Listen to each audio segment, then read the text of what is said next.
Family, I'm not gonna lie, not great. Not great from either team. I got things where I somehow am leaving feeling a little bit worse about both teams, but certainly worse about the Dallas Wings. So, before we get into it, welcome to No Cap Space Postgame Show.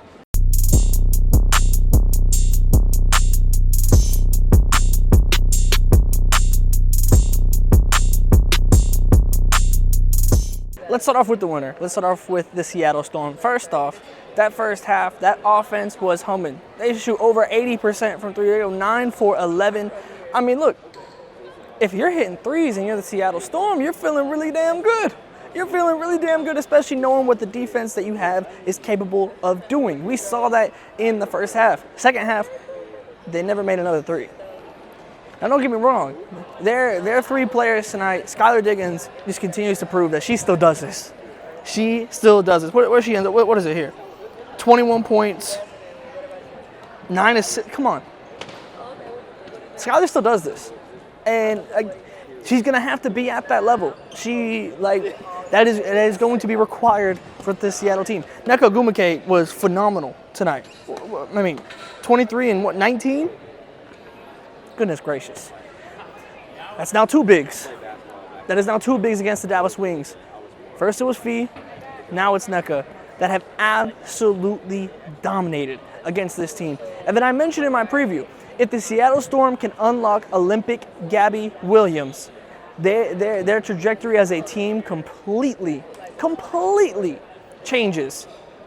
Tonight we got that. Tonight we got that to a point. Again, I just said if you can get to around 15 points, that's a massive, massive deal. She gets 17 tonight. Those three attributed for pretty much every point on this Seattle team. If you look at it, 6 points for Clark, 7 points for McGregor, 5 total bench points. That is what worries me about the Seattle Storm. I talked about it in the preview where it's like, I don't know exactly what this bench is going to look like. And I also talked about how, to me, with this team to be able to raise their ceiling to that championship level, it's going to take Dominique Malonga producing. Dominique Malonga played 1 minute tonight. I was disappointed. I still am disappointed. I wanted to see Dominique Malonga on this court tonight. And only seeing 1 minute from her is not at all what I want to be seeing from Dominique Malonga. There's going to be mistakes, sure. There's going to be things that she's going to have to grow through, absolutely. I want to see it.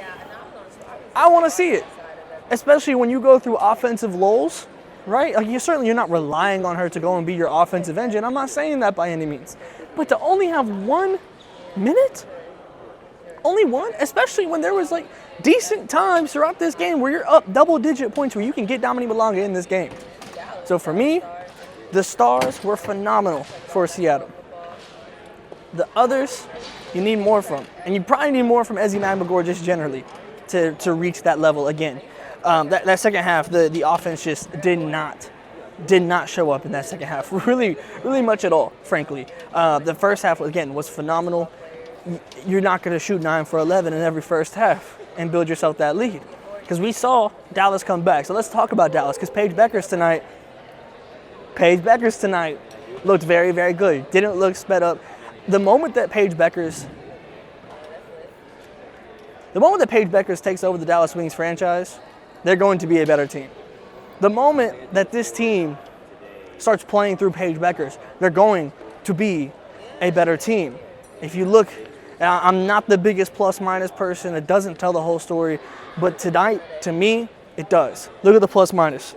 You have here 2 for Paige, 6 for Ty Harris, 6 for Tiara McCowan, 4 for Maddie Siegrist, minus 17 for Dejanay Carrington, minus 14 for Noah Smith, minus 15 for Arike. Arike goes 2 of 14 tonight, and I just got out of the press conference. You can see it here on the No Cap Space YouTube channel.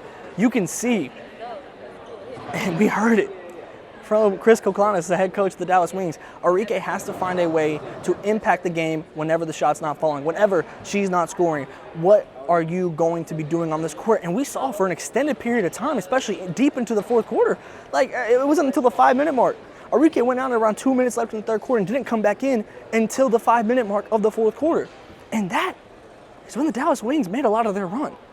And so now we're seeing these really weird rotations. Not even weird, but like pretty reflective of how the game is going, which isn't necessarily a bad thing from Chris Koklanis. It's the reality. And to see Arike on the bench for that long in the second half is not what we are accustomed to seeing. Dejanay Carrington didn't come in really at all. I don't think she ever came into the fourth quarter. I could be wrong on that, but I don't recall her coming back into this game.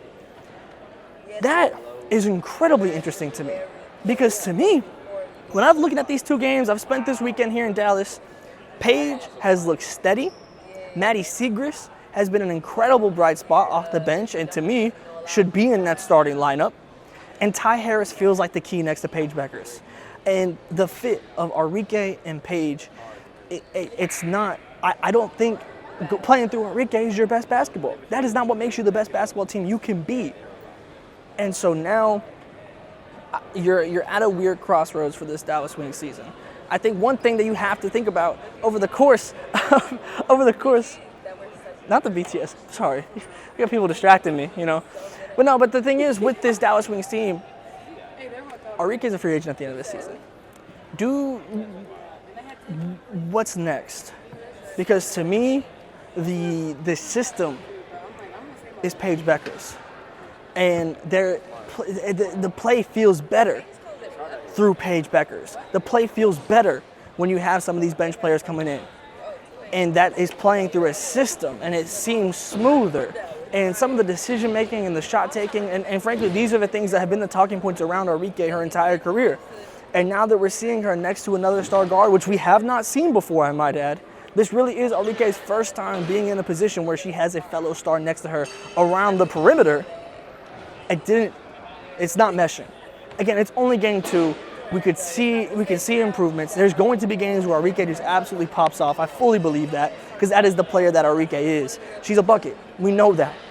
But I think the point that Chris Koklanis made is very, very important. How do you impact the game whenever you're not scoring? And I think that's what got her left on the bench during the deep part of this run, of this Dallas Wings comeback of sorts, to kind of make this a game again, and eventually Seattle is able to pull it off. And to me, that kind of came to the vets and things of that nature, and just simply the Seattle team, while having new pieces, is still ultimately a very similar team to what we had seen last year, obviously missing Jewel Lloyd now. And I think to get to that just for a second on Seattle, I am interested in those lulls where, for better or for worse, last year, during those lulls, Jewel Lloyd was getting those shots. Where do you go now? What is your solution? When things aren't working, what do you do? That is what I'm excited to see going forward from Seattle. And again, the shooting was great in the first half. You don't make a 3 in the second half. You end 9 of 15. You only attempt 4 threes in the second half, which is also just generally interesting in that way. These two teams are in very different trajectories. Like Seattle, again, I think they could be very good. The Stars were obviously incredible tonight. But to get to that championship level, there's improvements to be made, right? And I think we saw the offense against the Mercury as well. It's the same kind of problems. And now seeing that back-to-back is a little bit worrisome. And for Dallas, again, the worry has been, how do Paige and Arike mesh together? And tonight, it wasn't well. It wasn't well. Paige was phenomenal. Again, really, really solid. I thought looked comfortable. This shot that she hit right here where I'm standing over Nneka with the shot clock going down, I sat up in my seat. I loved what I saw.